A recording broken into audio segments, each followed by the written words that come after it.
जाएगी। ठीक है, ये आपकी मंजिल है बेटा, ये आपका टारगेट है कि आपको ये बनना है, लेकिन इस टारगेट तक पहुंचने के लिए आपको इस ब्रिज को क्रॉस करना पड़ेगा, दैट इज नीट को क्लियर करना पड़ेगा। तो नीट को क्लियर करने के लिए आपको पहले नीट के बारे में समझना है, क्योंकि विदाउट नीट क्लियर के आप अपनी मंजिल तक नहीं पहुंच सकते। हाँ, ये अलग बात है कि भैया पिताजी के पास बहुत पैसा है, करोड़ों अरबों रुपए हैं, तो प्राइवेट कॉलेज में अपन एडमिशन ले लेंगे, वो एक अलग चीज है। बट मैं यहाँ पर उस चीज की बात नहीं करूंगा, ठीक है ना, है ना ही मैं रिकमेंड करूंगा।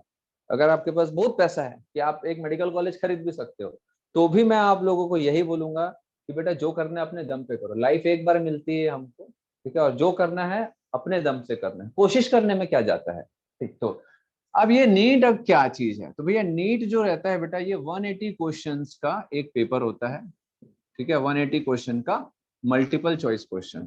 ठीक है, आप लोगों को हो सकता है कि बाकी टीचर ने समझाया हो सकता है बाकी टीचर ने आपको बताया हो, मे बी, बट मैं आपको थोड़े से अपने तरीके से बताऊंगा कि 180 क्वेश्चन का रहेगा बेटा।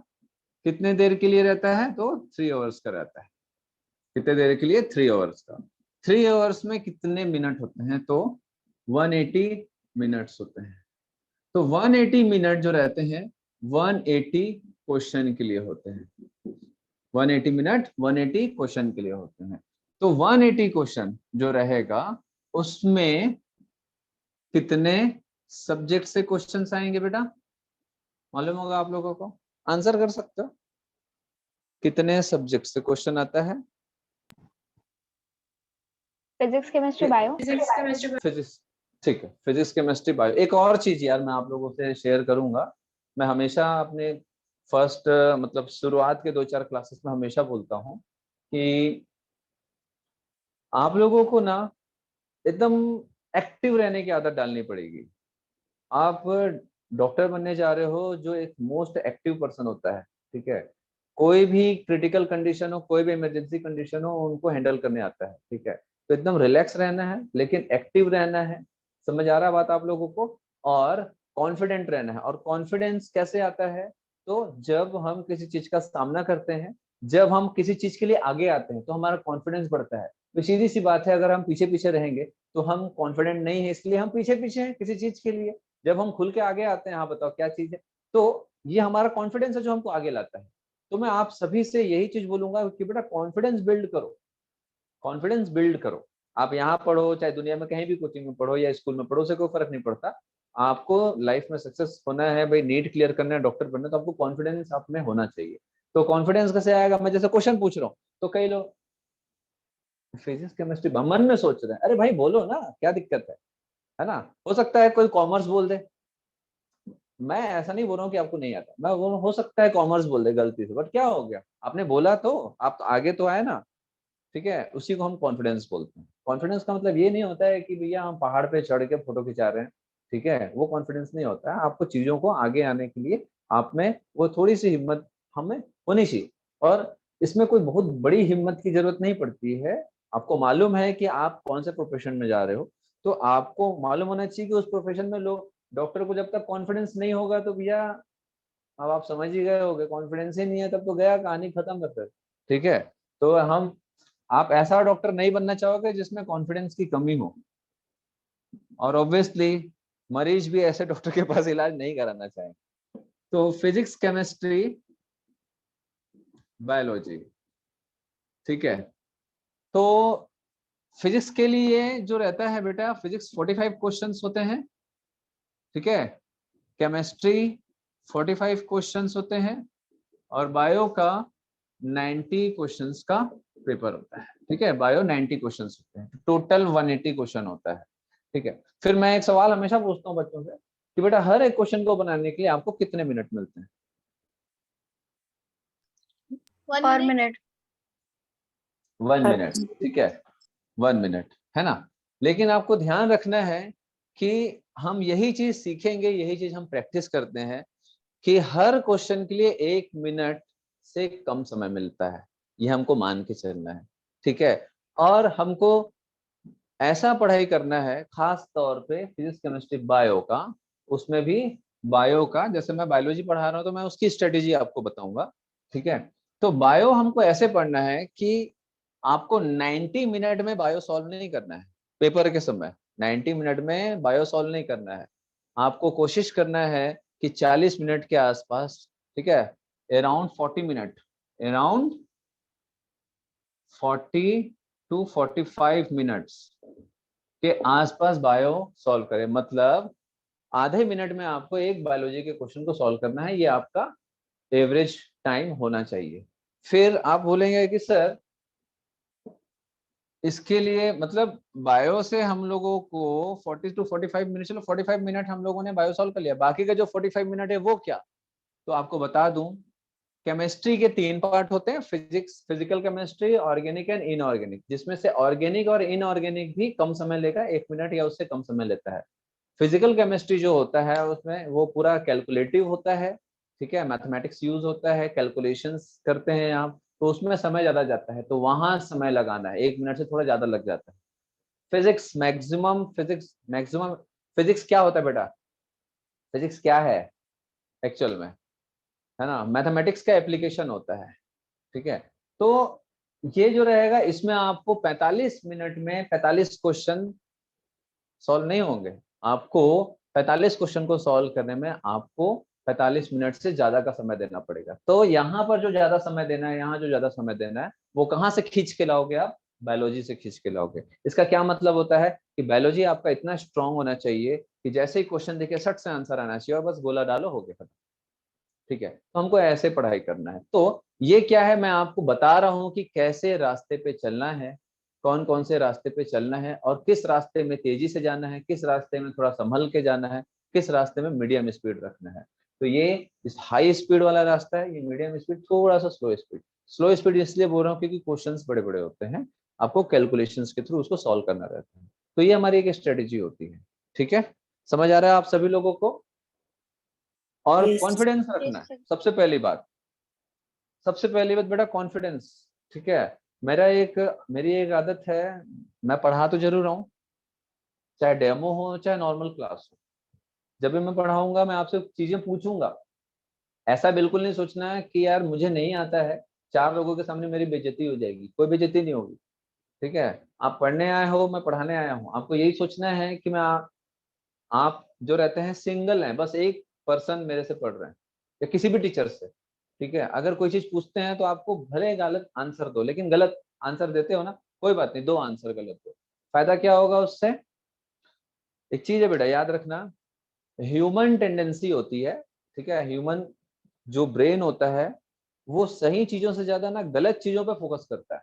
मैं आपको बता रहा हूँ, अगर मैं ऐसे 10 पॉइंट लिख दूं, ठीक है, 10 पॉइंट ऐसे कर दूं, तो बेटा 1 2 3 4 5 6 7 8 9 10 11, आपको इसमें कौन सी जगह पर थोड़ा सा अलग टाइप का चीज दिख रहा है? तो 5th पॉइंट पे, ध्यान से देखो। तो 5th पॉइंट पे पॉइंट की जगह लाइन खींची हाँ, हुई है। लाइन खिंची हुई है, 9th में भी थोड़ा सा है, ये बहुत थोड़ा सा है, ये थोड़ी सी गलती है, ये ज्यादा बड़ी गलती है। यहाँ पर मैंने सर्कल के बदले सीधा लाइन खींच दिया, तो ये बहुत बड़ी गलती है, ये छोटी सी गलती है। तो हमारा फोकस ये यस, छोटी सी गलती पे नहीं जा रहा, ज्यादा बड़ी गलती पे जा रहा है।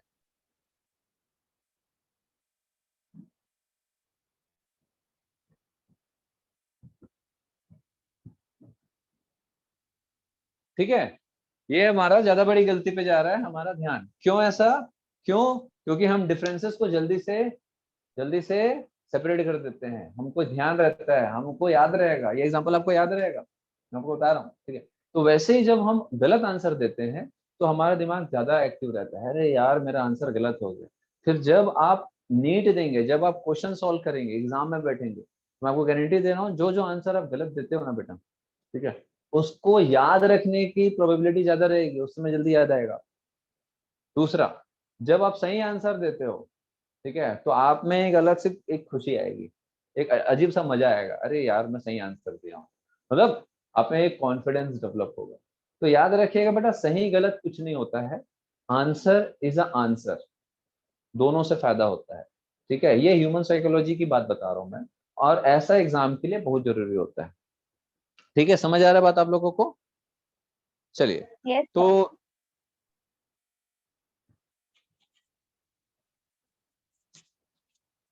अब बेटा आप लोगों को पढ़ना कैसे है, आपके पास एनसीईआरटी है, ठीक है, तो ध्यान रखेंगे एनसीईआरटी जो है नीट के लिए कितने बार पढ़ना जरूरी है, कौन बता सकता है? कोई भी, मतलब एग्जाम नीट देना है आपको, एनसीईआरटी की जो बायोलॉजी की बुक है खास तौर पे, उसको आपको नीट तक के हर एक, जो भी 11th है या 12th है, 11th बायोलॉजी या 12th बायोलॉजी, नीट के लिए आपको दोनों पढ़ना है। आपको कितने बार उसको रिवाइज करना चाहिए? Sir at least 10 to 20। कम से कम बेटा 20 to 25 times, 20 to 25 times minimum requirement है, 20 से 25 बार आपको एनसीईआरटी को रिवाइज करना है, ठीक है। इसका ये मतलब है कि आपको डेली एनसीईआरटी को रिवाइज करने की हैबिट डालनी पड़ेगी, डेली मतलब डेली, बायोलॉजी की खास तौर पे। तब मैंने जो बताया ना बेटा आप लोगों को, एक क्वेश्चन को आधे मिनट या उससे भी कम समय में आप सॉल्व करना है आपको, तब जाकर के बहुत अच्छा नीट में रैंक आएगा, बहुत अच्छा मेडिकल कॉलेज आप अचीव कर सकते हो, ठीक है। तो ये सारी चीजें हैं बेटा, ध्यान रखेंगे। एनसीईआरटी पढ़ना है, मेरे नोट्स पढ़ना है, और एक बुक आती है एमटीजी की एनसीईआरटी फिंगर टिप्स, बहुत ज्यादा मतलब काफी है, इतनी चीजें, मेरे नोट्स, एनसीईआरटी की बुक, प्रीवियस ईयर के क्वेश्चंस एंड एमटीजी की एनसीईआरटी फिंगर टिप्स, ये मल्टीपल चॉइस क्वेश्चन की प्रैक्टिस के लिए। तो सिर्फ थ्योरी पढ़ने से काम नहीं चलेगा, मैं आपको पहले ही दिन बता रहा हूँ कि बेटा चाहे आईआईटी जेईई हो, चाहे नीट हो, चाहे कोई भी कॉम्पिटिटिव एग्जाम हो, सब में हमको मल्टीपल चॉइस क्वेश्चंस जो रहेंगे सॉल्व करने पड़ते हैं, मल्टीपल क्वेश्चंस जो रहते हैं हमको प्रैक्टिस करना पड़ता है।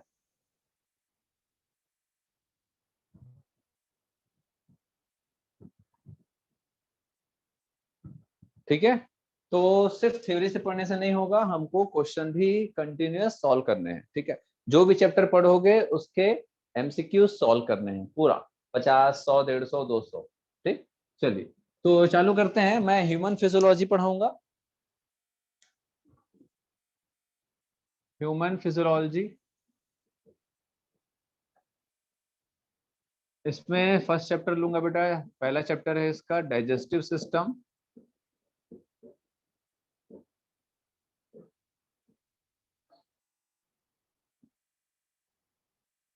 जो मेन बैच है उनका मैं ये डाइजेस्टिव सिस्टम कंप्लीट करा के body fluid and circulation start कर दिया था।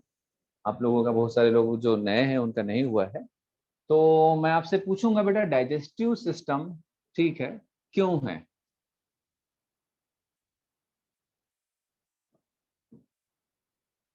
हमारी बॉडी में डाइजेस्टिव सिस्टम क्यों? For digesting our food.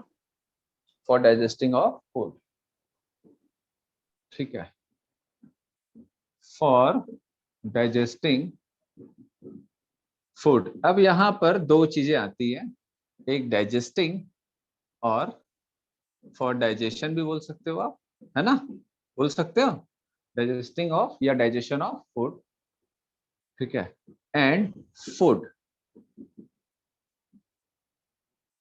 तो फिर मैं आपसे एक चीज और पूछूंगा कि हमारा जो मेजर फॉर्म ऑफ फूड होता है वो क्या क्या होता है, चलो बताओ, बताओ भाई निकिता, मैं किसी से भी रैंडमली पूछूंगा, ठीक है, तो आप लोग उसको अदरवाइज मत लेना कि सर हमसे पूछ रहे हैं, हमको तो नहीं आता या हमको आता है, जैसा भी होगा आप कोशिश करिएगा, नहीं पता है तो नहीं पता, मतलब आंसर देने आना चाहिए। हो सकता है कई लोगों का अनम्यूट नहीं होता है, तो आप लोग मैसेज भी कर सकते हो, ठीक है, मैं मैसेज भी देखता हूँ, टेस्ट, जो मैसेज जो करोगे वो को होस्ट में करोगे बेटा, होस्ट में नहीं करोगे, ठीक है, क्योंकि वो सामने मोबाइल है, होस्ट है ना, को होस्ट में मैं लेपी में देख रहा हूँ। चलो बताओ भाई निकिता, आप सर, बताओगे? ये सर ब्रेकफास्ट लंच और डिनर। नहीं बेटा, फूड मेजर, वो तो हमारा सर राइस, व्हीट, चपाती, हाँ, वेजिटेबल्स। हाँ वेजिटेबल ये सब जो रहता है, और कोई, कि हम किस टाइप का फूड लेते हैं एज अ मैक्रोमोलिक्यूल के फॉर्म में, क्या क्या रहता है? रुद्र प्रताप, रुद्र कब से आ रहे हो बेटा, डाइजेशन से आ रहे हो क्या, नहीं आ रहे हो ना? हाँ चलो, रुद्र बाद में आया है, हाँ ठीक, बताओ भाई, और कौन बताएगा? गरिमा। Nutritious food. कौन कौन सा बेटा? वही मैं पूछ रहा हूँ, हम कौन कौन से टाइप के फूड लेते हैं? Proteins, fats. हाँ, क्या क्या? कार्बोहाइड्रेट, कार्बोहाइड्रेट, फैट्स, कार्बोहाइड्रेट्स और proteins, vitamins, proteins, mineral, fats, हाँ, विटामिन्स, मिनरल्स एंड विटामिन्स। और क्या लेते हैं बेटा? हम और क्या चीज इनटेक करते हैं? इसके अलावा और क्या इनटेक करते हैं? एक बहुत बड़ी चीज, वाटर, वाटर।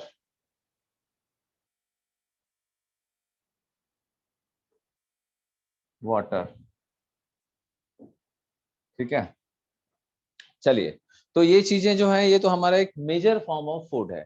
अब कई लोगों के दिमाग में आ रहा होगा कि सर हम वेजिटेबल खाते हैं, उसमें क्या है? तो बेटा वेजिटेबल में आपका ये भी आ जाता है, ये भी आ जाता है, ये भी आ जाता है, मिनरल भी रहते हैं, विटामिन भी रहते हैं, ठीक है। फिर कई लोग बोल रहे हैं सर हम दूध पीते हैं, मैं दूध ज्यादा पीता हूँ। तो ठीक है भैया, दूध पीते हो तो दूध में क्या है? Milk is a mainly water. More than 90% milk में पानी ही होता है। देन और उसमें क्या रहता है? Carbohydrate, protein, fat, minerals, vitamin, ठीक है। फिर हम बोलेंगे सर मैं रोटी खाती हूँ, तो रोटी में मेनली क्या होता है? कार्बोहाइड्रेट। चावल में मेनली क्या होता है? कार्बोहाइड्रेट, ठीक है। प्रोटीन कहाँ से आएगा? जो हम दाल, ठीक है, समझ आ रहा बात? ये कहाँ से आएगा भैया? राइस, है ना, वेट, ये सबसे कार्बोहाइड्रेट मिलता है। प्रोटीन हमको कहाँ से मिलता है भाई? पल्सेस, जैसे जो भी दालें होती हैं, ठीक है, एग, मीट, ये सब से, है ना। फैट, ऑयल से, जो भी हम ऑयल, घी, चीज खाते हैं, ठीक है, उससे हमको फैट मिलता है। मिनरल, विटामिन जो रहता है, जो भी हम खाना खाते हैं उससे हमको मिनरल्स और विटामिन मिलते हैं, ठीक है, अलग अलग जगह से, ठीक। चलो, तो ये तो हो गया। देन वाटर जो हम इनटेक करते हैं। देन डाइजेशन क्यों करते हैं हम? डाइजेशन क्यों करते हैं सर भाई? एनर्जी मिलती है सर। डाइजेशन से एनर्जी मिलती है। तो इन्होंने कहा, क्या नाम है बेटा? क्या समृद्धि। नाम? समृद्धि ने बोला कि डाइजेशन से हमको एनर्जी मिलती है, ठीक है। और कोई? मैं 2-3 लोगों का आंसर सुनूंगा, बता बेटा। और कोई भी आंसर भी आप लोग मैसेज भी कर सकते हो, अगर बहुत ज्यादा ही सर एकदम। फॉर हाँ, ब्रेकिंग हाँ, डाउन द फूड। हाँ, ब्रेक डाउन ऑफ फूड, और ब्रेक डाउन ऑफ फूड, और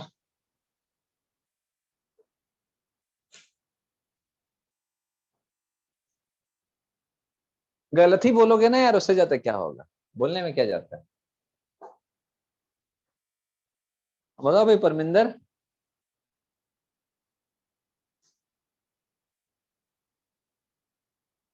बोलो बेटा। रीत। Efficient energy for daily. मतलब वही एनर्जी के लिए, है ना, इन्होंने भी एनर्जी बोला। और बेटा?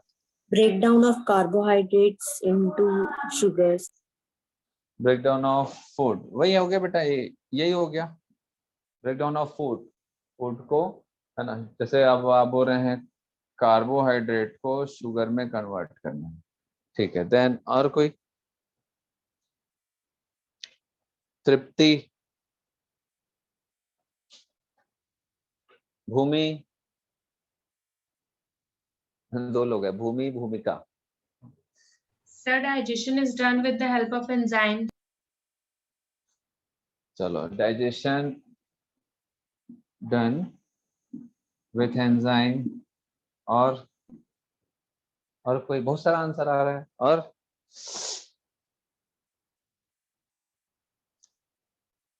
ममता,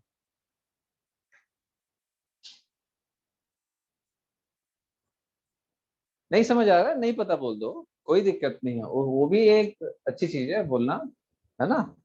नहीं सर आता या फिर नहीं। Absorption. Absorption is not a digestion बेटा, absorption is not a digestion. पहले डाइजेस्ट कर लो, उसके बाद एब्जॉर्ब करें, पहले डाइजेस्ट तो करें फिर एब्जॉर्ब करेंगे। चलो, अब देखो बेटा, कुल मिलाकर के मैं आपको एक सिंपल सा चीज बता रहा हूँ। Sir? एक, हाँ बोलो बोलो। हाँ, Sir, turning the food into nutrients. Every food having nutrients बेटा, हर एक फूड एक प्रकार का न्यूट्रिएंट्स ही है ना, जो भी हम फूड लेते हैं वो न्यूट्रिएंट्स ही है हमारे लिए। और कोई, चलो ठीक है। अब देखो बेटा, सिंपल सा एक कॉन्सेप्ट बता रहा हूँ, जो बुक में लिखा है ठीक है, वो है आपने पढ़ा होगा 9th या 10th में, जिसमें भी आप लोगों ने पढ़ा होगा कि भाई डाइजेशन ये होता है, डाइजेस्टिव सिस्टम ये होता है। सिंपल तरीके से समझना कि मान के चलो कि आपके जो घर में जो दीवार है, ठीक है, मैं इसको ये सबसे बेस्ट मुझे यही ठीक लगता है ये एग्जांपल। आपके घर में जो दीवार है, आप जिस रूम में बैठे हो, इमेजिन करो, इमेजिन करना है कि आपके घर में जो दीवार है, ठीक है, आपके घर में जो दीवार है, जो रूम का जो दीवार है, किससे बना है, मेनली किससे बना है, किससे बना है भैया? मेन क्या है उसमें? ब्रिक्स है। Main Bricks. स्ट्रक्चर क्या है उसमें? ब्रिक्स है। बाकी सीमेंट वेमेंट लोहा बोलेंगे वो एक भाई, वो तो सपोर्टिंग स्ट्रक्चर, ठीक है। तो मेनली ब्रिक्स से ये दीवार खड़ा हुआ है, ठीक है, Some बहुत सारे minerals. ब्रिक्स है। हाँ, मिनरल से भी। दीवार, अभी दीवार की बात कर रहे हैं बेटा, अभी खाने पीने की बात नहीं कर रहे हैं, ठीक है। तो जो घर में आपके दीवार है, मैं एक छोटा सा एग्जांपल बता रहा हूँ कि घर में जो दीवार है आपका ब्रिक्स से बना हुआ है, ठीक है। मैं आपको एक छोटा सा एक काम दूं कि बेटा ये पूरे दीवार को मुझे उठाना है, उठा के एक छोटे से रास्ते से, ठीक है, आपके घर से बाहर जाने का एक छोटा सा रास्ता, मतलब आपके रूम से बाहर जाने का सिर्फ इतना छोटा सा रास्ता, इतना बस, ऐसा मतलब इतना छोटा सा रास्ता है, ठीक है। इस रास्ते से, जिसमें आप बड़ी मुश्किल से घुस पाते हो, उस रास्ते से पूरे दीवार को उठा के लेके जाना है और घर के बाहर इसी दीवार को रखना है, या इसको जैसे भी आपको ले जाना है और ये दीवार को उधर शिफ्ट करना है घर के बाहर। कर सकते हो आप लोग? इतना छोटा सा दरवाजा, ज्यादा बड़ा नहीं, इतना छोटा सा, ठीक है, कर सकते हैं? No, sir. No, पूरे दीवार को, पूरे ईंटों को आप ले जा सकते हो, पूरे दीवार को नहीं, आप पूरे दीवार को एक साथ नहीं ले जा सकते पूरा ऐसा उठा के, क्योंकि रास्ता छोटा है। तो आप क्या कर सकते हो? दिमाग लगाओ थोड़ा सा, क्या कर सकते सर तोड़ के। सर सिंगल ब्रिक्स को ले जा हो? सकते हाँ, हैं। सिंगल सिंगल ब्रिक्स को हम ले जाएंगे, तो छोटे एक एक सिंगल सिंगल ब्रिक्स को ले जाना आसान है हमारे लिए। समझ आ रहा है आप सभी को? सिंगल सिंगल ब्रिक्स को ले जाना आसान है, एक एक ईंट को निकालते जाएंगे इस दीवार से। इमेजिन करना है आपको, निकालते जाना है दीवार से ईंटों को, और फिर बाहर ले जाना है, और बाहर ऐसे ईंटों को रखते जाना है, फिर उसको हमको एक पूरा दीवार खड़ा कर देना है। समझ आया बात? तो जब हम इस पूरे दीवार को उठा करके एक साथ हम इस कमरे से बाहर नहीं ले जा सकते, क्योंकि इस कमरे से बाहर जाने का रास्ता काफी छोटा होता है। लेकिन आपको बाहर दीवार बनाने के लिए ईंटों की जरूरत ही है। आप पूरा का पूरा दीवार उठा के नहीं ले सकते, आप एक एक ईंट ले जा सकते हो, और एक एक ईंट को रखते हुए आप एक पूरा दीवार खड़ी कर सकते हो। तो ठीक वैसे ही बेटा हमारा डाइजेस्टिव सिस्टम में होता है कि हम जो भी फूड लेते हैं, ध्यान से समझना, हम जो भी फूड लेते हैं, ठीक है, जैसे फॉर एग्जांपल राइस, ठीक है, जैसे फॉर एग्जांपल राइस, ध्यान से देखना। तो ये जो राइस जैसे आप खाते हो, तो what is rice? Rice is a carbohydrate. What is carbohydrate? Rice एक प्रकार का स्टार्च होता है, और इसको बोलते हैं पॉलीसैकेराइड। पॉलीसैकेराइड। अब पॉलीसैकेराइड का मतलब होता है मैनी शुगर, ठीक है। तो जो भी आप राइस खाते हो, जो भी आप राइस खाते हो, ठीक है, वो होता क्या चीज है बेटा?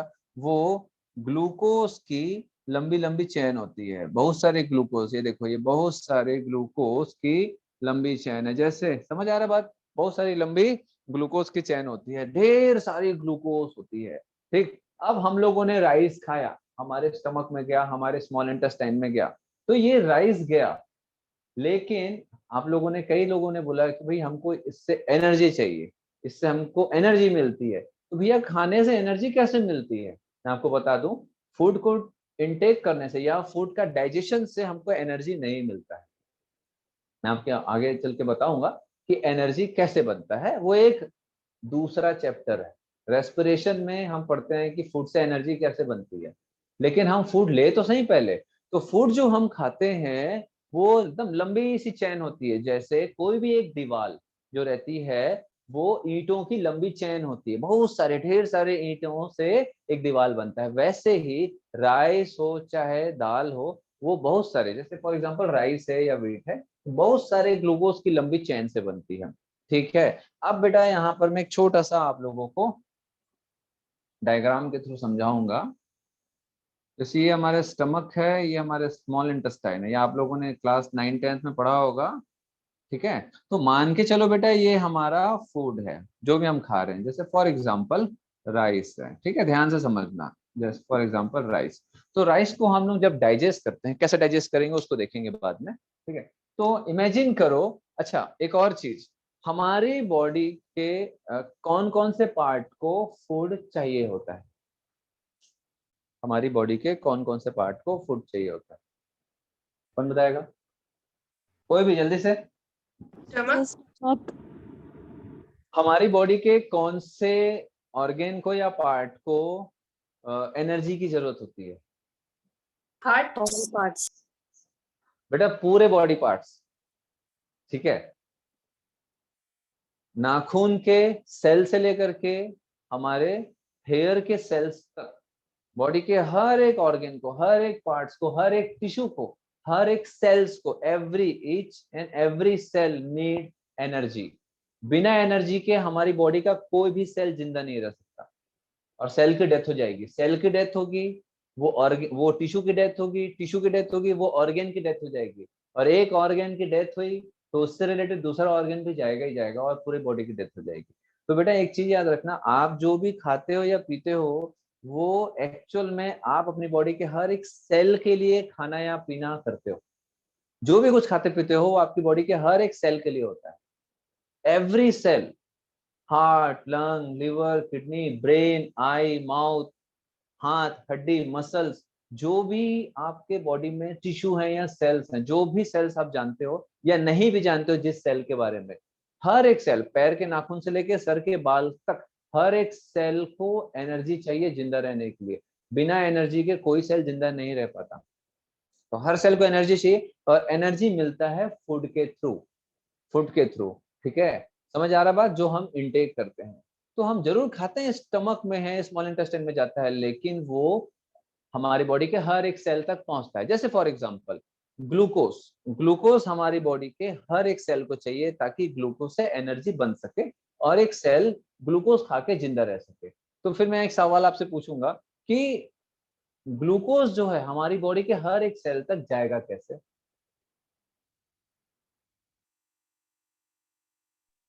ब्लड चलो कैरी करके। हाँ बेटा, सब ब्लड से, ब्लड से। ब्लड और सेल्स कोई? से। और कोई? सर पहले डाइजेशन होगा, फिर फूड ब्रेकडाउन होगा, देन वो ब्लड से सारी बॉडी में जाएगा, बॉडी हाँ, पार्ट्स में। हाँ बताओ भाई। और निकिता, ममता, पुष्पा, आप लोगों को क्या लगता है कैसे जाता होगा? हम जो भी फूड इनटेक करते हैं वो हमारी बॉडी के हर एक सेल तक, पैर के नाखून से लेकर सर के बाल तक, ब्रेन सेल तक, हर एक बॉडी के पार्ट्स तक कैसे पहुंचता है? न्यूट्रिएंट्स जो भी हम इनटेक करते हैं कैसे जाता होगा? अरे भाई जवाब दो यार, या मैसेज करो।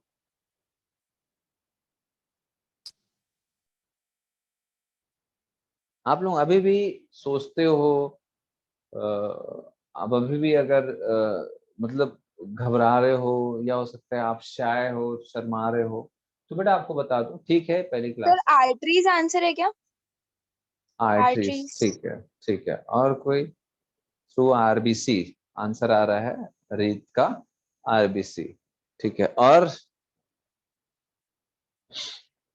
चलो कोई बात नहीं। एक और चीज है यार, देखो, हो सकता है आपकी आदत हो कि आप स्कूल में जब पढ़ते होगे तो टीचर लोग जो हैं थोड़ा अलग तरीके, स्कूल में थोड़ा अलग सिस्टम चलता है। ठीक है, जैसे आपको आंसर नहीं आ रहा तो ऐसा है, फिर वो आंसर नहीं आता है, इतना इजी आंसर है, तुम गलत आंसर दे रहे हो। अरे भाई नहीं आता है तभी तो बैठे हैं, हमको नहीं आता है तभी तो हम पढ़ने बैठे हैं। सभी चीज आता है, सभी चीज दिमाग में भरा रहता है, तो हम साइंटिस्ट नहीं बन जाते इतने कम उम्र में? हैं? नई नई खोज नहीं करते रहते, डिस्कवरी नहीं करते रहते। समझ आ रहा है? तो कभी भी कोई चीज को पूछने से या किसी चीज को बताने से हमको कभी सोचना नहीं चाहिए। अगर वो उससे हमारा ज्ञान बढ़ता है, हमारा नॉलेज इंक्रीज होता है। तो एक चीज याद रखना बेटा, आपको हमसे क्या चाहिए रहेगा? आपको हमसे नॉलेज चाहिए रहेगा, प्लस आपको हमसे नीट का गाइडेंस चाहिए रहेगा। इसके लिए अगर आपको बेशरम बन के, एकदम एग्जैक्टली वर्ड टू वर्ड बोलूंगा, बेशरम बन के 10 बार भी पूछना पड़े तो आपको आपको बिल्कुल पूछना चाहिए, आपका हक है, ठीक है। हाँ, एक और चीज, नेटवर्क इशू रहता है।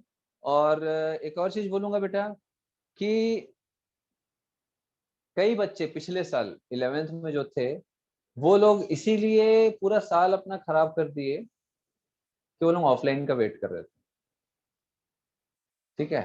तो आप में से मैक्सिमम लोग भी हो सकता है ऑफलाइन का वेट कर रहे हो, बट मैं आपको बता रहा हूँ एज अ डॉक्टर, हम लोगों के पास सारे जनरल्स आते हैं, है ना, IMA का सारा आता रहता है। तो अभी जैसे ही लॉकडाउन खुलेगा, 1.5-2 महीने बाद फिर से ग्राफ फिर से इंक्रीज होगा, देन फिर से यही स्थिति आएगी। क्यों? क्योंकि जब तक के वैक्सीनेशन की स्पीड नहीं होगी तब तक इंडिया में चीजों का रोकथाम मुश्किल है।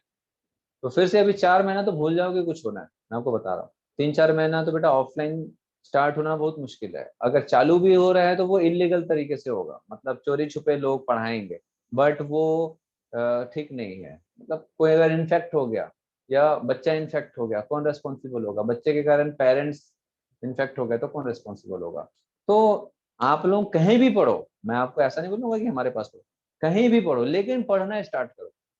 आप क्यों ना घर में ही पढ़ रहे हो, सेल्फ स्टडी क्यों ना कर रहे हो, लेकिन सिस्टमेटिक पढ़ना चालू करो, step by step, chapter wise. समझ आ रहा है बात? लेकिन पढ़ते जाओ। आप ये मत सोचो कि जब स्कूल खुलेगा तो जाएंगे, कोचिंग खुलेगा तो जाएंगे, है ना। ऐसा बिल्कुल नहीं गलती करना। कई बच्चे जो इस साल 12th पढ़ रहे हैं हम लोगों के पास, कई बच्चों का 11th पूरा खत्म हो चुका है, मतलब कॉन्सेप्ट खत्म हो गया है। तो नीट में तो बेटा दोनों आएगा, 11th+12th। तो आप हमारे पास पढ़ो, कहीं और पढ़ो, या सेल्फ स्टडी करो, लेकिन पढ़ो। मेरा ये कहना है कि पढ़ना स्टार्ट करो, टाइम वेस्ट मत करो, सोचते मत रहो, ठीक है। चलो, तो अब देखो बेटा, हमारी बॉडी के हर एक सेल तक फूड जो लेके जाता है वो हमारा ब्लड होता है। ब्लड के थ्रू ही पूरे बॉडी में हर एक चीज की कमी पूरी होती है, चाहे वाटर हो, चाहे ऑक्सीजन हो, चाहे सेल को न्यूट्रिएंट्स क्यों ना देना हो, फूड देना हो, कुछ भी, एवरीथिंग, हर एक चीज जो सेल तक पहुंचेगा वो कैसे पहुंचेगा? तो हमारा ब्लड के थ्रू पहुंचेगा। समझ आ रहा है बात आप लोगों को? जैसे आपके घर में कोई सामान आता है, कोई डिलीवरी बॉय आता है, कोई सामान लेके आता है, तो कैसे आता है बेटा? वो रोड के थ्रू आता है। तो हमारे बॉडी में ऐसे बहुत सारे रोड्स हैं, रोड सिस्टम है। कैसे? Blood vessels, arteries, veins, capillaries, ये क्या है? इसके अंदर ब्लड होता है, और ब्लड में हर चीज होता है जो एक सेल को जिंदा रहने के लिए जरूरी होता है। तो कुल मिला के बॉडी के हर एक सेल तक हमको फूड पहुंचाना है। तो भैया फूड हम खाते कहाँ हैं? माउथ से। जाता कहाँ है? स्टमक में एंड स्मॉल इंटेस्टाइन में। इसका क्या मतलब है कि ब्लड न्यूट्रिएंट कहाँ से उठाएगा? बॉडी के एक सेल तक देना। फॉर एग्जाम्पल, मान मेरे हाथ के, मेरी उंगलियों के सेल्स तक के न्यूट्रिशन लेके जाना है ब्लड को, लेकिन ये न्यूट्रिशन ब्लड एब्जॉर्ब कहाँ से करेगा? कहाँ से एब्जॉर्ब करेगा ये nutrient? Small intestines. Small intestine, stomach, मतलब हमारे डाइजेस्टिव सिस्टम से। स्टमक स्मॉल इंटेस्टाइन से। क्यों? क्योंकि हम फूड यहाँ लेते हैं और इस फूड का डाइजेशन होता है। और जैसे बेटा मान के चलो, ये ब्लड वेसल है, ये ब्लड वेसल है, ठीक है, ये ब्लड वेसल है ऐसा, ठीक है। तो ये क्या चीज है? ये ब्लड वेसल है ना। तो इस ब्लड वेसल में क्या रहेगा? क्या रहेगा बेटा? क्या रहेगा भैया ब्लड वेसल में? ब्लड रहेगा। कोका कोला थोड़ा ना रहेगा, है ना। तो ब्लड वेसल में क्या रहेगा? ब्लड रहेगा, ठीक है। तो जो भी हम फूड इनटेक करते हैं, ये फूड यहाँ से यहाँ जाता है, और ये ब्लड वेसल इसको ले करके बॉडी के दूसरे पार्ट्स तक जाते हैं जहां इस फूड की जरूरत है, ठीक है। तो लेकिन सवाल ये आता है कि यहाँ से यहाँ जाने के लिए जो रास्ता है वो बहुत छोटा है, बहुत छोटा है। समझ आ रहा है? देखो ध्यान से देखना, ये बहुत ही छोटा रास्ता है। ये दिख रहा है आप लोगों को एक चैनल, ये मैं काफी बड़ा दिखा रहा हूँ, वैसे माइन्यूट होता है सिर्फ समझाने के लिए, ठीक है। तो ये एक ऐसा रास्ता है जिसमें से राइस नहीं जा सकता। क्या बोला मैंने? ये एक ऐसा रास्ता है, दिख रहा है बेटा आप लोगों को? Yes sir. Yes. ये रास्ता दिख रहा है ना? ये इंटेस्टाइन है, ये ब्लड वेसल है। तो ब्लड वेसल और इंटेस्टाइन इन दोनों में जो रास्ता होता है बहुत छोटा होता है, इतना छोटा होता है एक चावल का दाना ब्लड में नहीं पहुंच सकता। आप कभी ब्लड टेस्ट के लिए जैसे ब्लड दिए होंगे या किसी का ब्लड आप लोग देते हुए देखे होंगे, कभी देखे हैं कि ब्लड सैंपल में चावल का दाना आ गया, अरे डाइजेस्ट नहीं हुआ की तरह खाना, चावल का दाना ब्लड में आ गया? नहीं। तो आप कभी ऐसे नहीं देखे होंगे, कोई भी फूड मटेरियल आप ब्लड में नहीं देखे होंगे। क्यों? क्योंकि वो जा ही नहीं सकता वहां तक। क्यों नहीं जा सकता? देखेंगे तो क्या जा सकता है, क्या जा सकता है, राइस से जो एक ग्लूकोज मॉलिक्यूल होगा, क्या, एक ग्लूकोज मॉलिक्यूल, ये जो ग्लूकोज मॉलिक्यूल है बस यही एंटर कर सकता है। समझ आया बात? ठीक, ये ठीक वैसे ही है जैसे आप ढेर सारे ईंटों का एक दीवार इस छोटे से रास्ते से ले जाना चाहते हो, लेकिन जाएगा क्या यहां से, एक ईंट। वैसे ही जैसे एक दीवार है, वैसे ही स्टार्च या कार्बोहाइड्रेट जो होता है, जो भी हम खाते हैं, चावल या गेहूं मक्का जो भी खाते हैं, वो एक ग्लूकोज की लंबी सी चेन होती है। और इतनी लंबी चेन एक साथ इस इंटेस्टाइन से या स्टमक से कहीं से भी ब्लड वेसल के अंदर एंटर नहीं कर सकता। तो क्या एंटर कर सकता है, एक मॉलिक्यूल, सबसे सिंगल सिंपलेस्ट स्मॉलेस्ट मॉलिक्यूल। क्या बोला मैंने? Single smallest molecule, simple single and smallest molecule बस हमारे यहाँ इंटेस्टाइन से ब्लड में एंटर कर सकता है। समझ आ रहा है? हम खाते क्या है, ढेर सारा ग्लूकोज की चेन। तो हमको क्या करना पड़ेगा कि हमने जो चावल खाया है, राइस खाया है, उसमें जो बहुत सारी ग्लूकोज की लंबी चेन है, हमको इसको किस फॉर्म में कन्वर्ट करना पड़ेगा कि वो हमारे ब्लड के अंदर एब्जॉर्ब हो जाए या ब्लड के अंदर पहुंच जाए। क्या करना पड़ेगा बताओ भाई? ममता, रुद्रा,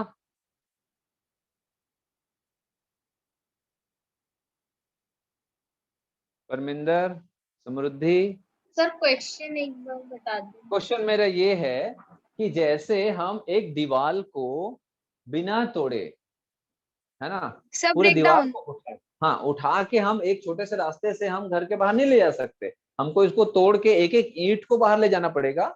ठीक है, ताकि हम आसानी से पूरे दीवार को तोड़ तोड़ के शिफ्ट कर सके। ठीक है, हमारा तो मेन काम क्या है, इस दीवार को यहाँ से हटाना और दूसरे जगह लगाना। तो हम किसी भी तरीके से जा सकते हैं, पूरा नहीं ले जा सकते तो तोड़ तोड़ के ले जाएंगे। तो वैसे ही हम जो भी कुछ खाते हैं वो एक लंबी सी चेन होती है, कॉम्प्लेक्स मॉलिक्यूल होता है। कॉम्प्लेक्स का मतलब जो काफी बड़ा मॉलिक्यूल होता है। तो ये ग्लूकोज की लंबी सी चेन होती है जो एक दूसरे के साथ जुड़े हुए होते हैं। जैसे ईंट एक दूसरे के साथ जुड़े हुए रहते हैं सीमेंट के द्वारा, वैसे ही एक ग्लूकोज मॉलिक्यूल दूसरे ग्लूकोज से एक बॉन्ड के थ्रू, लाइक सीमेंट मटेरियल के थ्रू जुड़ा हुआ रहता है। तो ऐसे मॉलिक्यूल एक साथ इस छोटे से रास्ते से जाना इम्पॉसिबल है। तो हमको ऐसा क्या तरीका अपनाना पड़ेगा कि हम इस पूरे जो भी हम खाए हैं, जो भी हम न्यूट्रिशन लिए हैं, उसको ब्लड तक पहुंचा सकें। ये मेरा सवाल है। डाइजेशन। सर हमको क्या मॉलिक्यूल्स करना को पड़ेगा? ब्रेक डाउन करके। इन मॉलिक्यूल्स को हमको ब्रेक डाउन करना पड़ेगा। तो देख, हम ब्रेक डाउन कर रहे हैं, ध्यान से देखना। ये ग्लूकोज है, ये मैंने तोड़ा, ब्रेक डाउन किया। ये जो एरो लगा रहा हूँ, ग्लूकोज ग्लूकोज के बीच के बॉन्ड को, सीमेंट मटेरियल को मैं ब्रेक कर रहा हूँ। ये मैंने अलग किया। अलग करने से क्या हो जाएगा, ये एक एक ग्लूकोज मॉलिक्यूलर अलग हो गया, एक एक ग्लूकोज मॉलिक्यूलर अलग हो गया। अब ये सिंगल ग्लूकोज मॉलिक्यूल यहाँ से आसानी से ब्लड में जाएगा और ये ब्लड इस ग्लूकोज को बॉडी के हर एक सेल तक पहुंचाएगा। कोई सा भी सेल हो, सर के बाल से लेके पैर के नाखून तक, हर सेल को एनर्जी की जरूरत होती है। ठीक है, और वो मेनली एनर्जी ग्लूकोज से लेता है।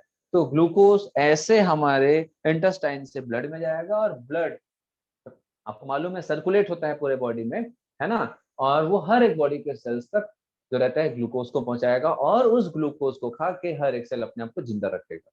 यहाँ तक समझ आ रहा है? Yes sir. Yes sir.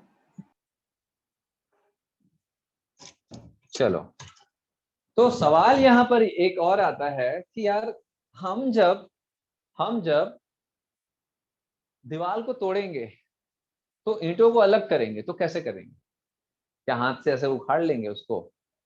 कैसे करेंगे बताओ? किसी चीज से मार के। हाँ हाँ, मतलब जिस उस चीज को हम क्या बोलेंगे? औजार। टूल्स।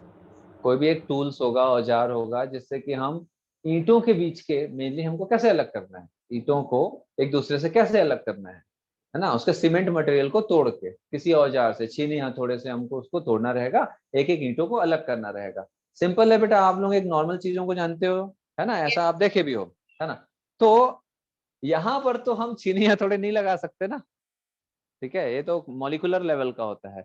तो इसको हमको ब्रेक करने के लिए, ये ग्लूकोज ग्लूकोज के बीच का जो बॉन्ड है, ठीक है, सीमेंट मटेरियल है, उसको ब्रेक करने के लिए हमको बायोलॉजिकल टूल्स की जरूरत पड़ती है।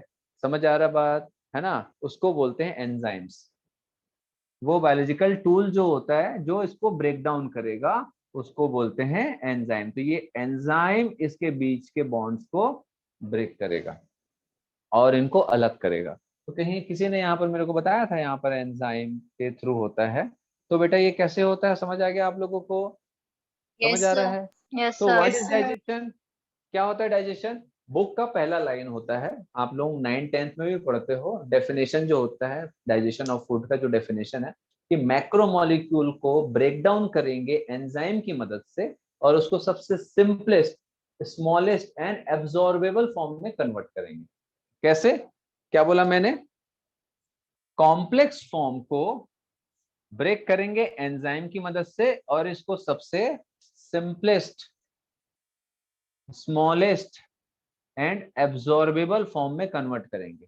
एब्जॉर्बेबल फॉर्म का मतलब होता है वो फॉर्म, इतना छोटा फॉर्म कि वो ब्लड में एब्जॉर्ब हो जाए।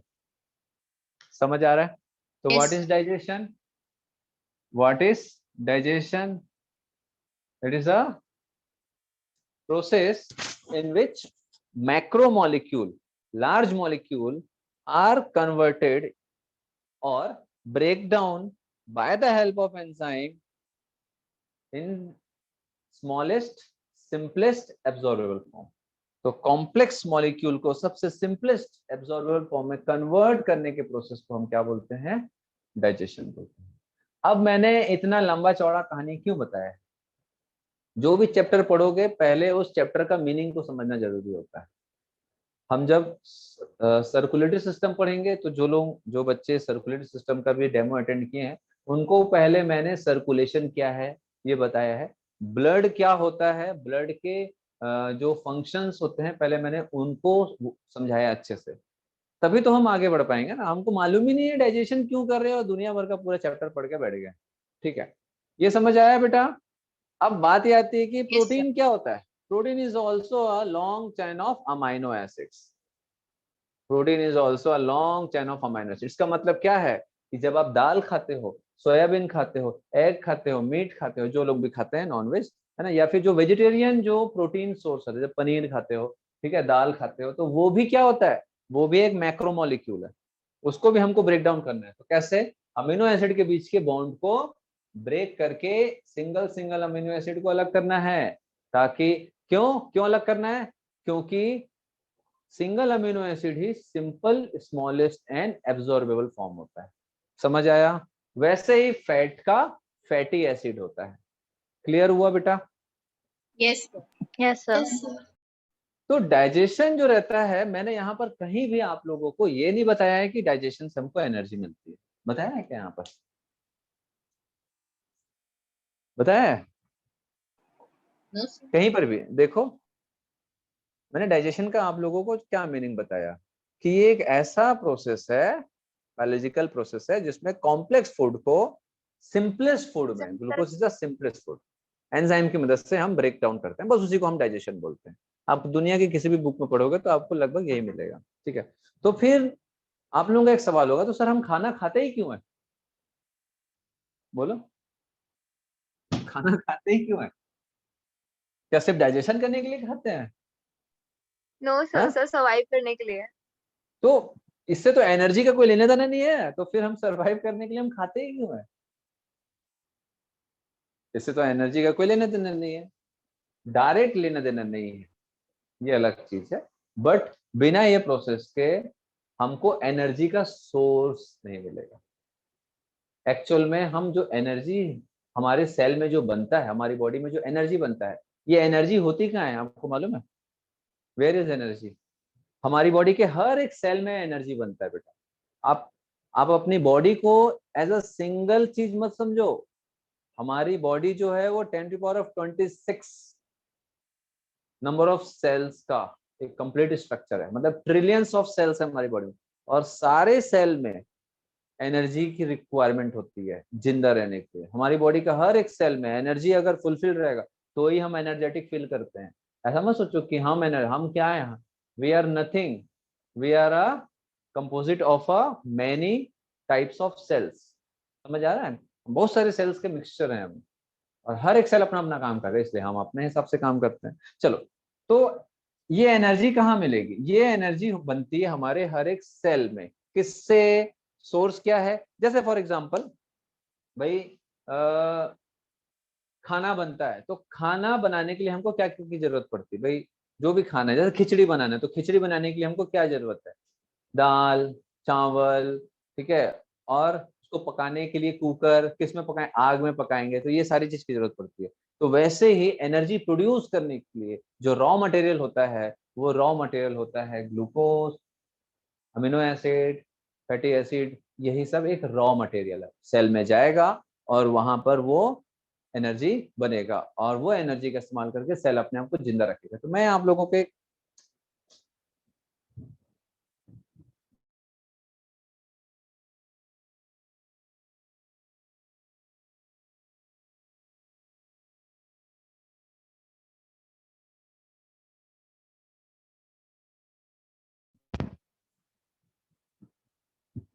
दिख रहा है बेटा सबको? आवाज आ रही मेरी? Yes, sir. Yes, sir. Yes, sir.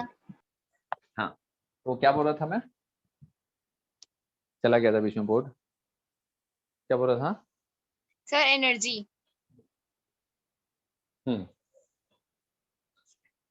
तो एनर्जी का ये सोर्स होता है, मतलब इससे ही एनर्जी बनती है। इसके बाद जो नेक्स्ट चैप्टर है रेस्पिरेशन, वो चैप्टर में मैं बताऊंगा कि एक सेल के अंदर एनर्जी कैसे बनती है, इसके द्वारा ग्लूकोज से एनर्जी कैसे बनती है। वो एक अलग चैप्टर ही है पूरा, है ना। जनरली हम लोग 9th-10th में उतना नहीं पढ़ते हैं, बट यहाँ पर आपको पूरा एक एक चीज डिटेल में पढ़ना पड़ेगा। तो मैं एनर्जी कैसे बनता है इसको यहाँ नहीं बताऊंगा, क्योंकि वो पूरा एक नया चैप्टर होता है। ठीक है, समझ आया? तो एनर्जी का रॉ मटेरियल होता है ये। जैसे खिचड़ी बनने के लिए हमको क्या क्या चाहिए? दाल, चावल, है ना, पानी चाहिए, कुकर चाहिए और आग चाहिए। वैसे ही ये एक रॉ मटेरियल होता है। क्लियर है बेटा यहाँ तक? व्हाट इज डाइजेशन समझ आ रहा है बात? एंजाइम Yes, समझ आया Yes. है?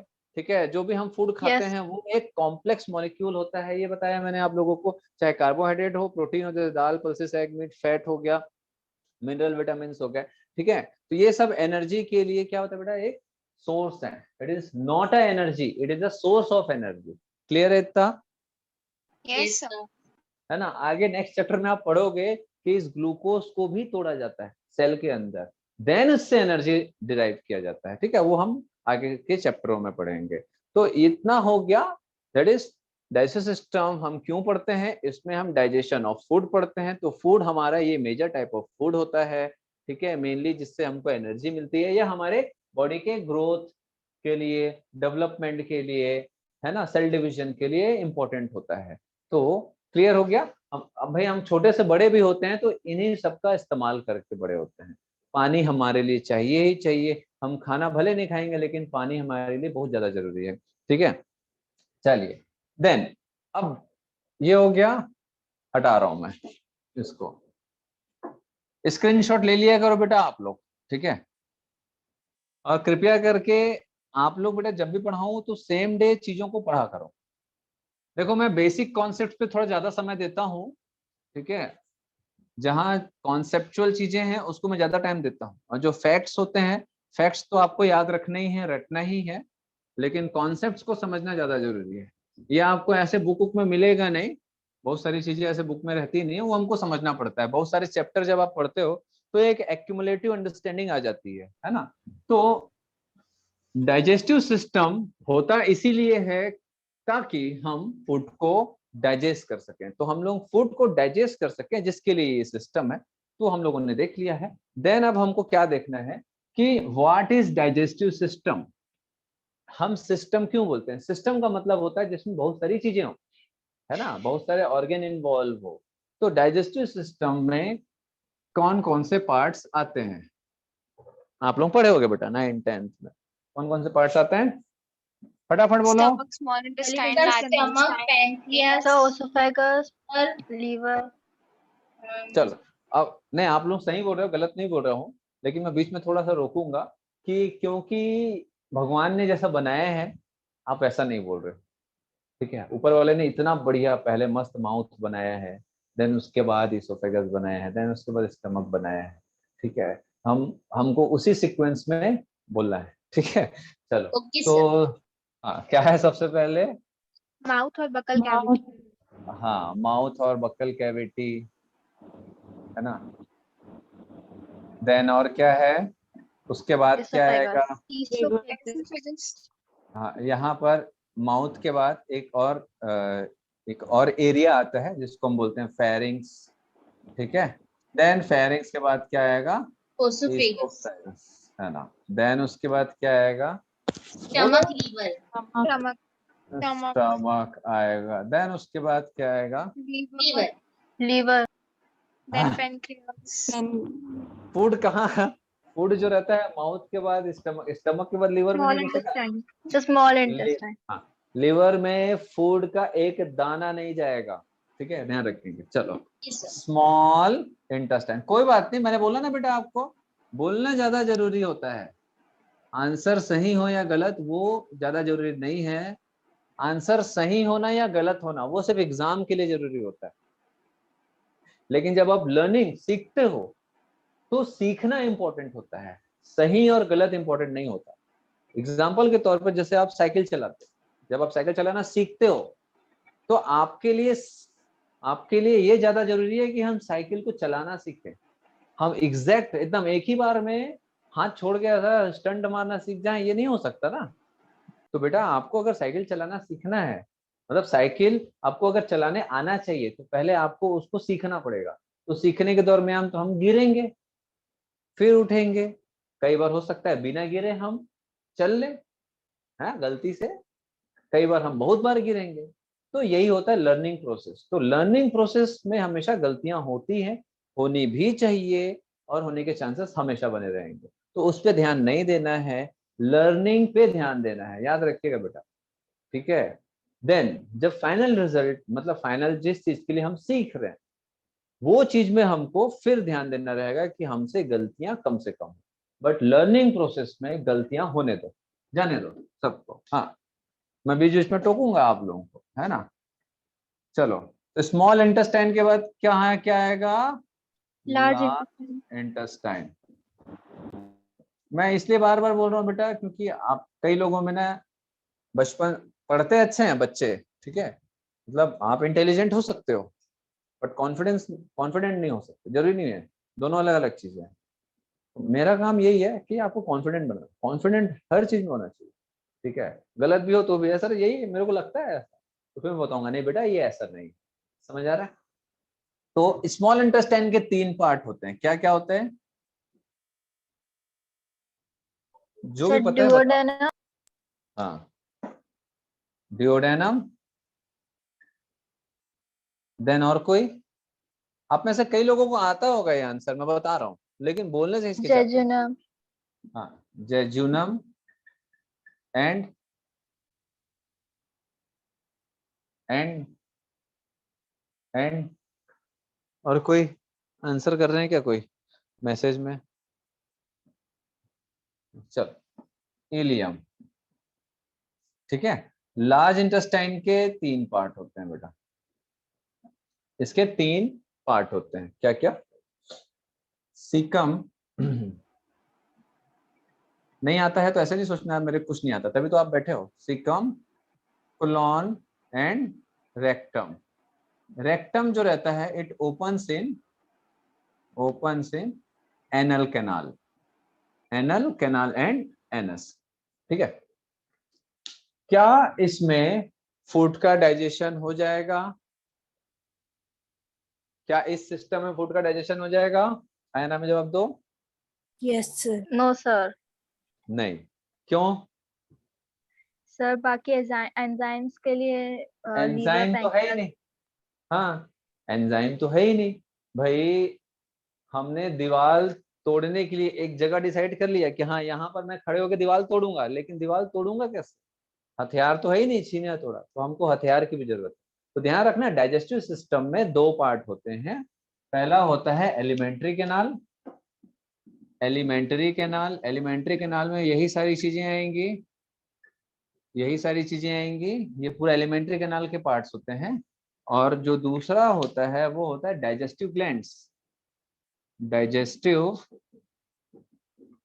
Glands, digestive glands. मेरी राइटिंग अगर किसी को नहीं समझ आएगी तो मैं जल्दी जल्दी में कई बार थोड़ा सा लिख देता हूँ ऐसे ही, ठीक है। अगर राइटिंग में कहीं प्रॉब्लम होगी तो आप लोग पूछ लीजिएगा कि सर ये क्या लिखा है, ठीक है। चलिए, तो डाइजेस्टिव ग्लैंड, तो डाइजेस्टिव ग्लैंड का काम क्या होता है?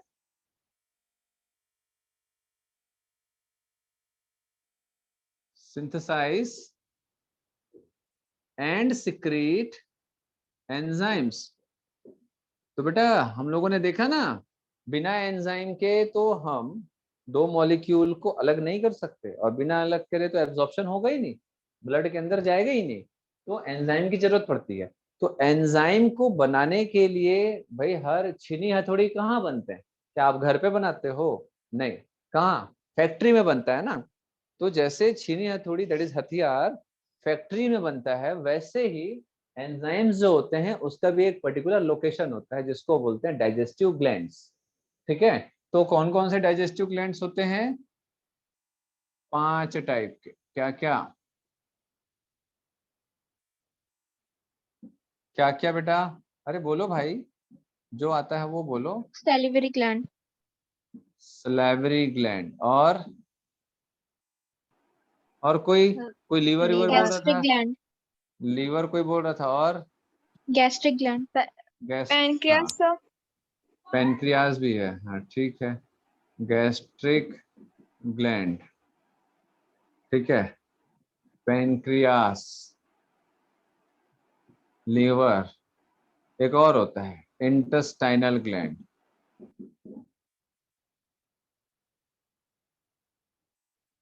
चलो अब ये कहाँ कहाँ पाए जाते हैं उसको मैं बताता हूँ। सलाइवरी ग्लैंड, अब मैं इसको ऐसे क्यों लिख रहा हूँ सीक्वेंस वाइज, मतलब इसको मैं रैंडम क्यों नहीं लिख रहा हूँ कि हम ऊपर से नीचे जाते हैं, ठीक है, माउथ से स्टार्ट करेंगे। तो माउथ के सराउंडिंग में सलाइवरी ग्लैंड पाया जाता है, और सलाइवरी ग्लैंड सिक्रीट करता है सलाइवा। जो सलाइवा होता है ना हमारा मुंह में जो पानी आता है दैट इज सलाइवा।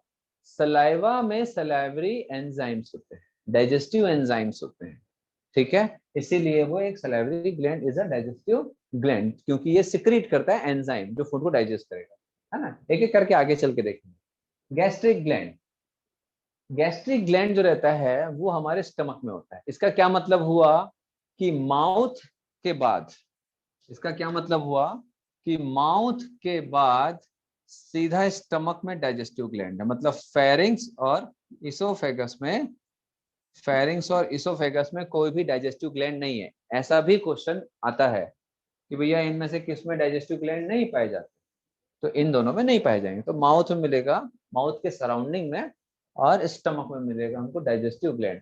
तो स्टमक पे जो डाइजेस्टिव ग्लैंड होता है उसको क्या बोलते हैं? Gastric gland. देन बात आता है इंटेस्टाइनल ग्लैंड का। तो इंटेस्टाइनल ग्लैंड, अब आप लोगों को एक अंदाजा हो गया होगा कि कहाँ मिलेगा वो, उसका लोकेशन क्या होगा? Small intestine So and small large intestine. intestine. हाँ, ध्यान रखेंगे इंटेस्टाइनल ग्लैंड इंटेस्टाइन में मिलेगा। बट इंटेस्टाइन भी दो टाइप का है, स्मॉल इंटेस्टाइन और लार्ज इंटेस्टाइन। इन दोनों में, इसमें मिलेगा, इसमें मिलेगा, कि दोनों में मिलेगा? मिलेगा तो इसमें, So सिर्फ चलो मैं small बताता हूँ। intestine. सिर्फ स्मॉल इंटेस्टाइन में, ठीक है, ध्यान रखेंगे। सिर्फ स्मॉल इंटेस्टाइन में आपको इंटेस्टाइनल ग्लैंड मिलेगा, लार्ज इंटेस्टाइन में कोई भी डाइजेस्टिव ग्लैंड नहीं पाए जाते, ठीक। चलिए, देन सवाल आता है पेनक्रियास एंड लीवर, इनका लोकेशन क्या है? तो एक छोटा सा मैं डायग्राम बनाऊंगा डाइजेस्टिव सिस्टम का।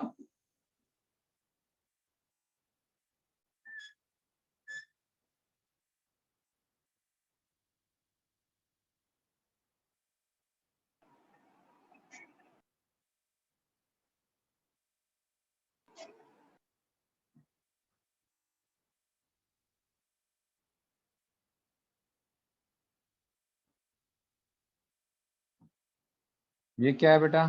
Liver, yes, and it is pancreas.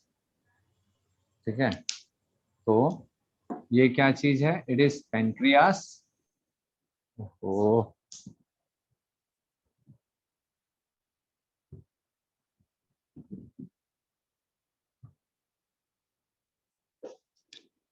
ये क्या है? पैनक्रियास। और ये क्या है? लीवर। ठीक है, ये लीवर है, ये पैनक्रियास है। क्लियर हो रहा है बेटा? इनका लोकेशन समझ आया क्या? Yes. दोनों के दोनों किससे जुड़े हुए हैं? तो स्मॉल इंटेस्टाइन से, दैट इज ड्यूडेनम। ये ड्यूडेनम वाला पार्ट है।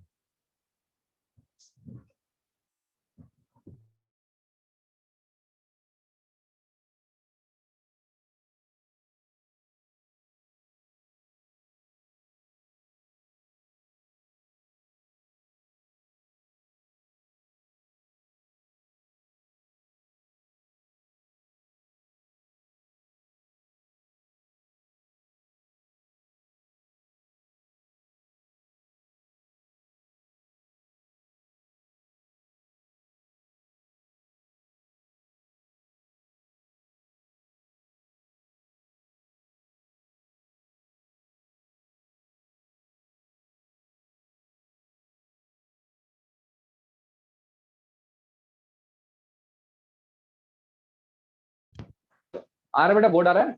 Yes, तो sir. ये लीवर है, ये पैनक्रियास है, जो दोनों के दोनों है। देख रहे हो आप लोग इसके आसपास क्या है भाई? ये हमारा स्टमक है। ठीक है, ये पूरा डायग्राम आप लोग 9-10 से पढ़ते आ रहे हो। It is oesophagus.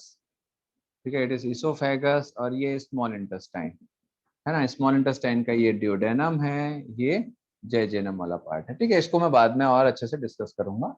यहाँ पर मेरा मकसद है पैनक्रियास और लीवर को दिखाना है कि कहाँ पर। ठीक है, अब पैनक्रियास से भी डाइजेस्टिव एंजाइम निकलते हैं। और आपको बता दूं, पैनक्रियास से मेजर मैक्सिमम टाइप का मेजर डाइजेस्टिव एंजाइम रिलीज होता है।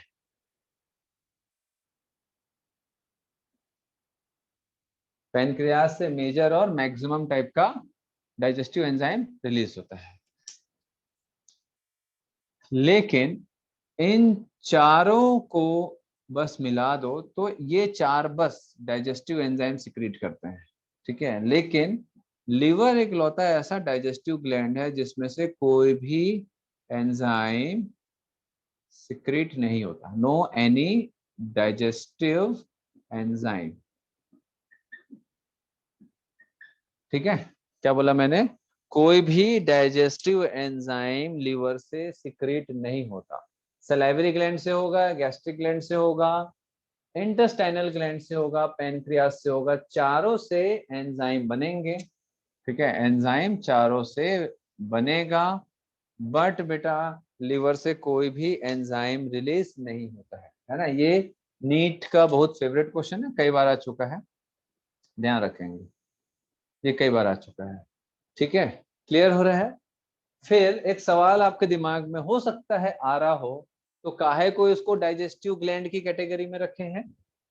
में भी आ रहा होगा, है ना। तो ध्यान रखेंगे, एंजाइम भले नहीं बनाता है, लेकिन फूड के डाइजेशन के लिए ये बहुत इंपॉर्टेंट ग्लैंड होता है। और आपको बता दूं, हमारी बॉडी का सबसे बड़ा gland, largest gland of our body is liver.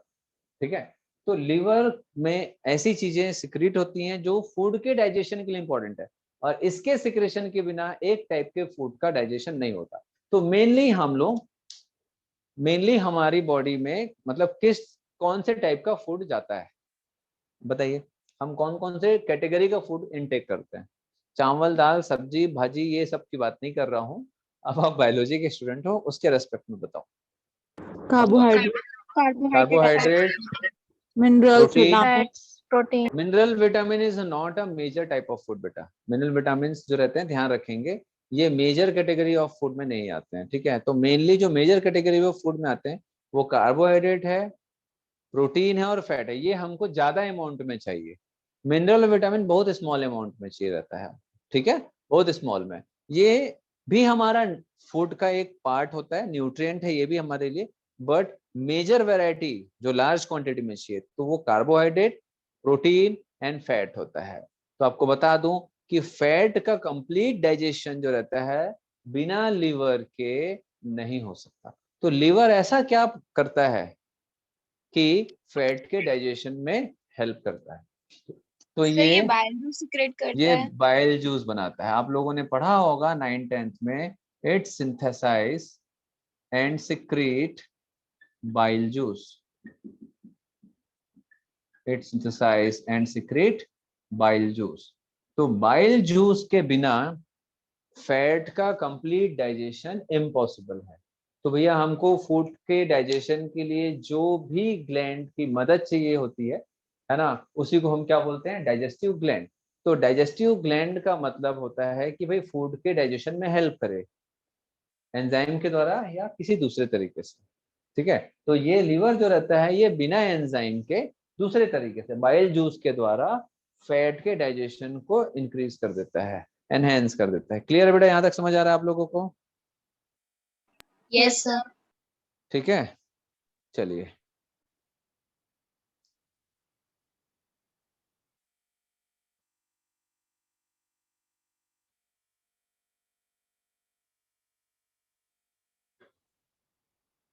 Screenshot ले लो अगर आप लोग नहीं लिख पाते हो तो। इनका लोकेशन भी लिख लेना। सैलिवरी ग्लैंड कहाँ रहेगा? माउथ के सराउंडिंग में, ओरल कैविटी के सराउंडिंग में रहेगा। स्टमक में कहाँ पर रहेगा? स्मॉल इंटेस्टाइन में कहाँ पर रहेगा? ये मैं आपको नेक्स्ट क्लास में बताऊंगा कि जब फोल्डिंग्स होंगी, मतलब हमारा जो स्टमक है या इंटेस्टाइन, इसकी कितनी लेयर्स होती हैं, ये कितने लेयर्स के बने हुए होते हैं और कौन से लेयर में ये डाइजेस्टिव ग्लैंड्स पाए जाते हैं। सिंपल आप देखते हो ना, जैसे आप स्किन जो देखते हो, स्किन आपको हो सकता है मालूम हो, स्किन जो रहता है वो 2 लेयर्स में होती है, एपिडर्मिस और डर्मिस। और एपिडर्मिस 5 लेयर की, मतलब स्किन का सबसे आउटर मोस्ट जो एरिया है वो 5 लेयर का बना रहता है। वैसे ही हमारे बॉडी का जो स्टमक है, इंटेस्टाइन है, इसमें भी लेयर्स होते हैं। तो कौन से लेयर में होता है, ये नीट में कई बार आता है कि भैया कौन से जगह पर, कौन से लेयर में स्टमक के या इंटेस्टाइन के ये digestive gland, that is gastric gland या इंटेस्टाइनल ग्लैंड पाए जाते हैं। ठीक है, ये सब हम देखेंगे। और एक और चीज आप लोगों से मैं डिस्कस करूंगा कि जो भी आप डेमो ले रहे हो बेटा, कहीं भी आप डेमो लेते हो, ठीक है, तो 3-4 दिन के डेमो से आपको कुछ नहीं समझ आएगा। हो सकता है कि मैं आज एक क्लास बहुत अच्छा पढ़ा दिया हूँ, हो सकता है कि आज एक क्लास में बहुत अच्छा पढ़ा दिया हूँ, है ना, हो सकता है कि 2-3 क्लास अच्छा पढ़ा दिया हूँ, लेकिन एटलीस्ट आपको एटलीस्ट एक चैप्टर आपको पढ़ना चाहिए, हर एक सब्जेक्ट का। फिजिक्स का एक चैप्टर का डेमो लेना चाहिए एटलीस्ट, केमिस्ट्री का, बायो का, मिनिमम एक चैप्टर आपको पढ़ना चाहिए, ताकि आपको एक थोड़ा समझ आ जाए कि हाँ एक चैप्टर हम पढ़े हैं, हमको अच्छे से समझ आया है पूरा चैप्टर कि नहीं। क्वेश्चंस बना के देखो कि आपसे वो जो प्रीवियस ईयर के क्वेश्चन है नीट के, है ना, 8-10 साल के पुराने पेपर्स आपसे सॉल्व हो रहे हैं कि नहीं हो रहे, है ना, एटलीस्ट 50% क्वेश्चन बन रहे हैं कि नहीं बन रहे। तब आपको थोड़ा सा एक आइडिया लगेगा कि हाँ जो पढ़ रहे हैं वो सही पढ़ रहे हैं, अच्छे से हमको समझ आ रहा है कि नहीं समझ आ रहा है, आपको मजा आ रहा है कि नहीं, तभी समझ आएगा। 2-4 दिन की डेमो से कुछ नहीं होगा, इसीलिए हम काफी फ्रीली छोड़ते हैं बच्चों को। आप आराम से 10-15 दिन डेमो अटेंड करो, लेकिन चैप्टर एटलीस्ट पढ़ो। आपको थोड़ा डाउट है 2-4 दिन और एक्सटेंड करो, फिर मेन बैच में आओ। अगर आपको लगता है 1 हफ्ते के बाद हमको मेन बैच में आना है तो मेन बैच में जाओ। मेन बैचेस क्लासेस अपने आप वो चलती रहेंगी, वो रुकेंगी नहीं। और जो बच्चे को लगता है कि सर हम मेन बैच में पढ़ रहे थे, हम लोग अभी डेमो में आए हैं, हमको मेन बैच के भी वीडियोस चाहिए, तो आप लोग लो, जैसे कि मैंने आपको शुरुआत में बताया। तो बेटा ध्यान रखो, कहीं भी डेमो लो तो जब तक कि आप खुद से सेटिस्फाई ना हो जाओ तब तक कि आप खुद एडमिशन मत लो। हम खुद ही बोल रहे हैं, ऐसा नहीं है कि मैं अपने कोचिंग कल बोलूँ या किसी भी कोचिंग के लिए बोलूँ।